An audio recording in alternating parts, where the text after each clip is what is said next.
Marching ever forward, neath the wooded track. Agatha, all along, episode 5. I believe we're up to episode 5.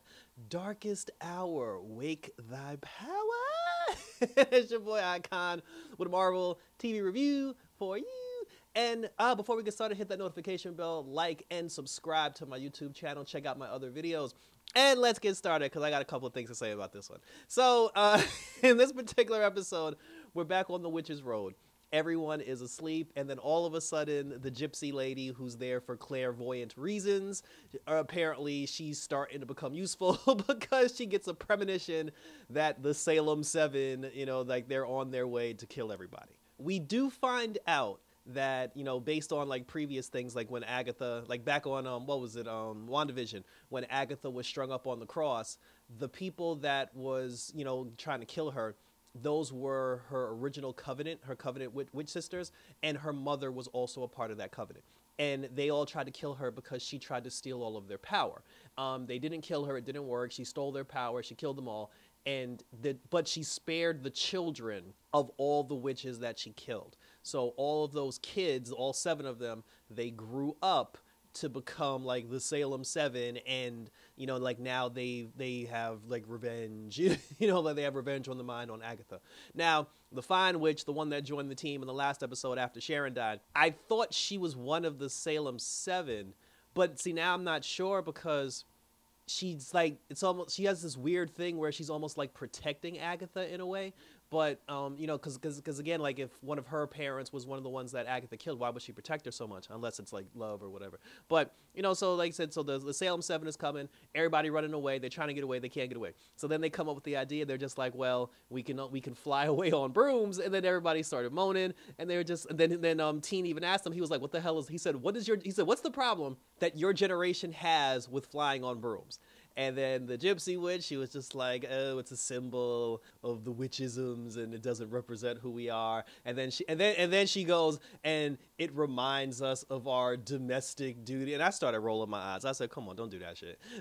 Because that's like me saying, like, if I had a wife and my wife gave me a hammer and said that, oh, honey, like the roof needs fixing, I'd be like, oh, this hammer, like it's a representation of my male domestic like past.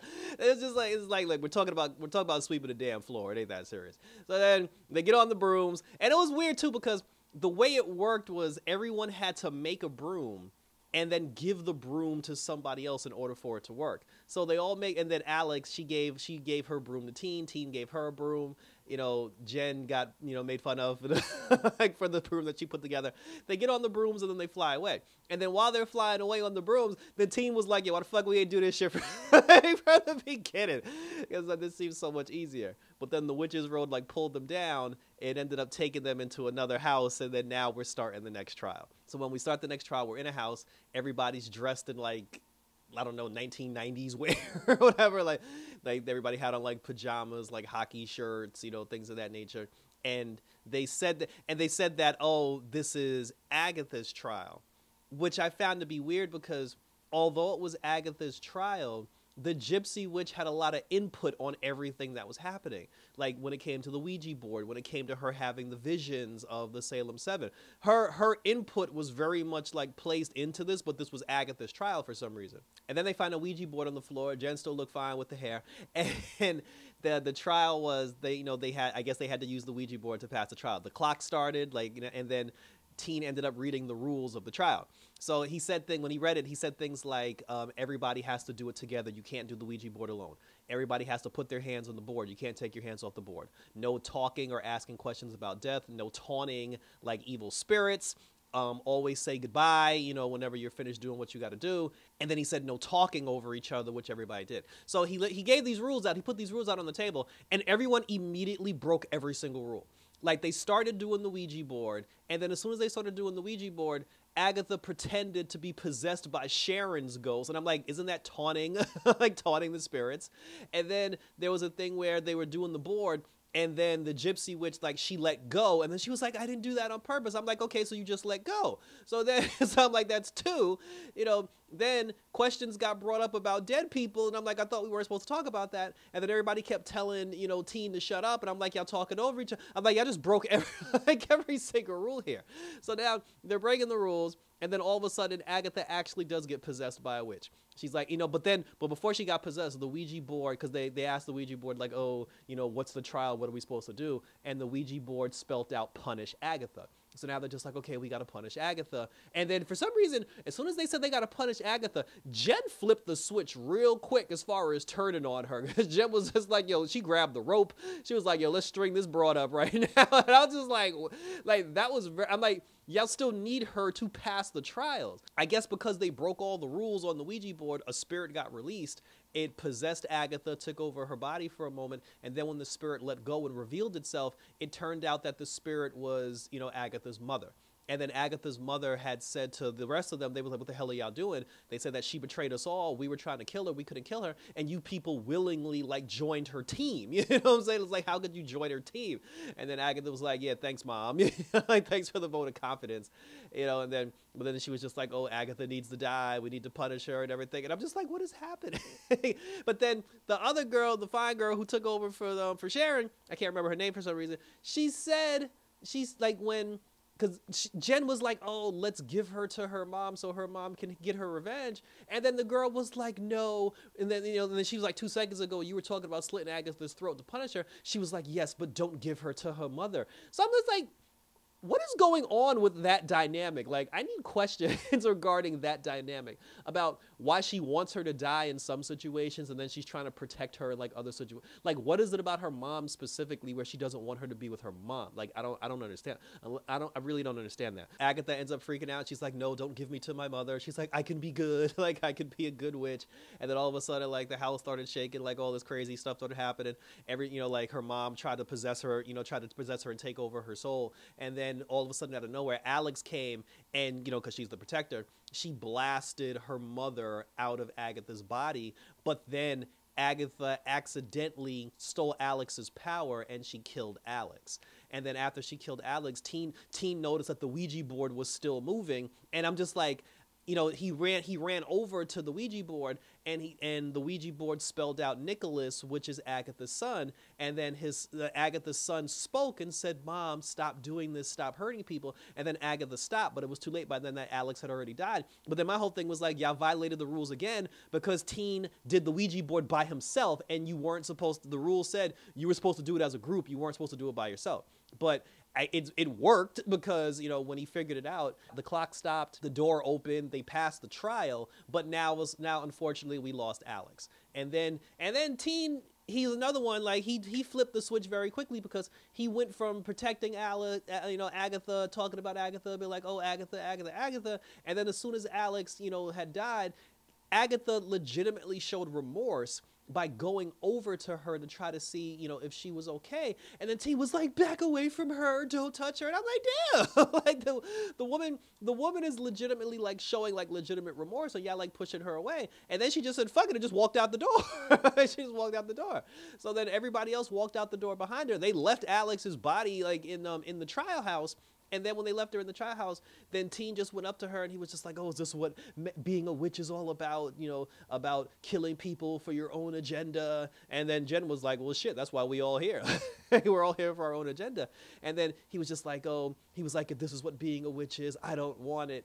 And then Agatha went from sorrow and tears and remorse to she just flipped the switch of evil, started looking at the boy dead in the face, and then she just put this sinister grin on, and then she was like, you're just like your mother. And then she just turned into a cold-hearted bitch. She was just like, come on, pet, do as I say. And then Teen got mad. His hand started glowing. He possessed Jen and the gypsy, and the two of them grabbed Agatha, threw Agatha in the dirt, and then the ground swallowed her whole.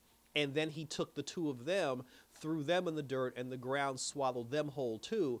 And then his eyes started glowing, and then this crown came over his face, which was reminiscent of the exact same crown and headpiece that Wanda had in WandaVision and in the Multiverse of Madness. And then that was how that episode ended, and thank you for tuning in.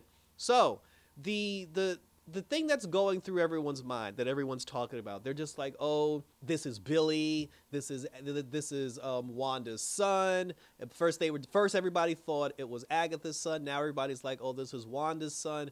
And although he had the same crown, shit, it could be Loki's son for all we know. But when he had the same crown, for her to say you're just like your mother, okay, obviously she's alluding to, to the Scarlet Witch. That doesn't mean it's the Scarlet Witch. Although the crown is the similar, the headpiece is very reminiscent, it also doesn't mean anything, because this is what people need to understand. What is the logic behind it being one of Wanda's children, Billy specifically? First of all, the kids didn't survive WandaVision, because they weren't real. And this is what everyone has to remember. Everyone's talking about like, oh, Wanda's kids. Wanda's kids are not real. So even if this is Billy, how is this Billy? Is this a version of Billy? Yes, Billy did exist on another Earth because we saw that Wanda with her 2 boys. At the end of the movie, that Wanda went back to her children to go be with her children. So why would one of her kids just travel the multiverse to become Agatha's friend and to try to be a witch? That doesn't make sense. If this is the Billy from the WandaVision that Wanda created, how did he come back? They weren't alive. They were gone. She lost her children. These kids weren't real. Why would a pretend child who isn't real, materialize out of nowhere and want to be Agatha's best friend? It doesn't make sense. So unless this is a version of Billy from a different Earth, and then where's his brother? There are twins. Why are we not talking about his brother? It would be one thing if there were 2 of them walking around. Why only one kid and not the other? That's what I'm saying. It's like everybody's so quick to be like, oh, look, this is Wanda's kid. How? I needed that. People who's give me legitimate reasons as to why this could be Wanda's kid besides the headpiece. And why is there only one of them? Why is there not 2 of them? And what part does the other girl play in all this? Because everybody's focused on teen, everybody's focused on the kid. I'm focused on that chick, not only because she's fine, but because her story, there's a hidden agenda there where everybody's trying to get the audience to look this way and no one's paying attention to what she's doing because she's acting really weird. And I feel like she's going to be the true villain mastermind behind this all along. But share your questions, comments, and or concerns down below. And let's continue to talk about it because I actually love this type of conversation because it definitely makes us think. And I like being put in situations where I don't know what's going to happen because, again, I'm usually very good at figuring things out and figuring out the plot. But this one actually has me stumped for a little bit. So I do want to, I'm interested. Like I said, we got about 4 episodes left because we're getting 9 for Agatha all along. So I do want to see where this goes. And let me know what you guys think in the comment section and we will continue to talk about it. Check me out on X, check me out on Instagram, check me out on TikTok and YouTube where you can leave your questions, comments, and concerns. Right now, we got the Penguin up on my channel going strong. I got the first 2 episodes of Superman and Lois as we conclude the final season of Superman and Lois and say goodbye to the Arrowverse. And I got Tomb Raider up on my channel as well. And next week, we're going to New York Comic-Con, and I will have footage for that for all of you as well. So thank you for tuning in, guys.